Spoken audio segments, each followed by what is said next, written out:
If you hold a heavy iron cannonball in one hand and a light feather in the other and drop them at the exact same time, your brain immediately tells you the cannonball will hit the ground first.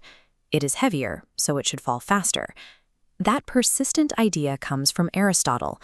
For over 2,000 years, his logic dominated scientific thinking.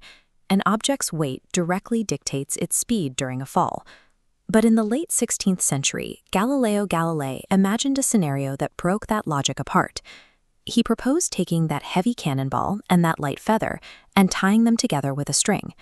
According to the established rules, combining the two objects adds to their total weight, meaning they should fall even faster together.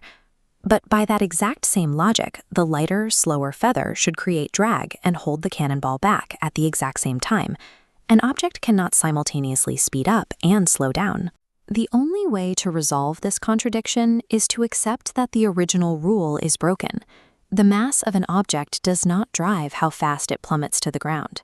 To prove this, we set up a controlled test: a 10-kilogram and a 1-kilogram sphere, suspended 50 meters.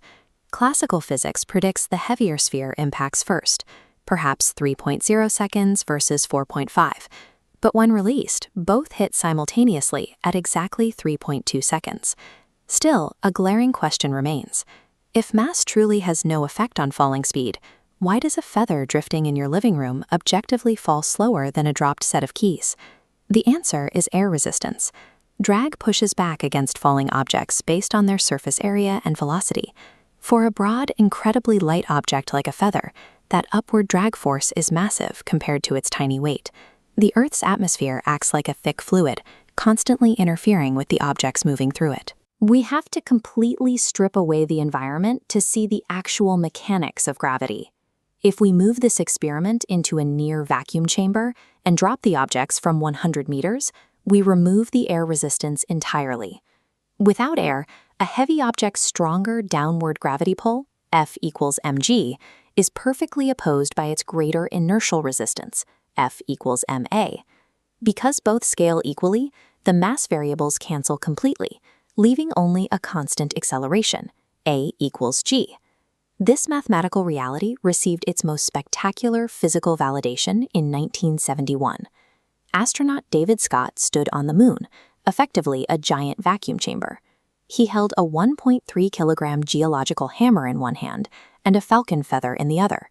When he let go, both objects fell through the absolute void and struck the lunar dust at the exact same fraction of a second. The equations and the raw physical evidence tell the exact same story. When the atmospheric interference is gone, the universe completely ignores how heavy an object is. Today, aerospace engineers rely entirely on this principle. They can calculate orbital paths and simulate drop tests using a uniform acceleration rate, completely independent of the payload size. But the true depth of Galileo's discovery, that mass just cancels out, became the crucial foundation for Albert Einstein centuries later. This geometric model shows Einstein's resulting theory of general relativity. He realized that gravity is not a mechanical force pulling objects down. Massive bodies actually warp the environment around them, creating a physical curvature in space-time itself. So whether we are observing a tiny grain of sand or a sprawling steel space station, the mass of the falling object does not matter. They are all simply sliding down the exact same mathematical curve. For 2 millennia, human intuition assumed the Earth was pulling heavier objects faster. But nature does not weigh things before they fall. It simply provides the geometry of space and lets them move.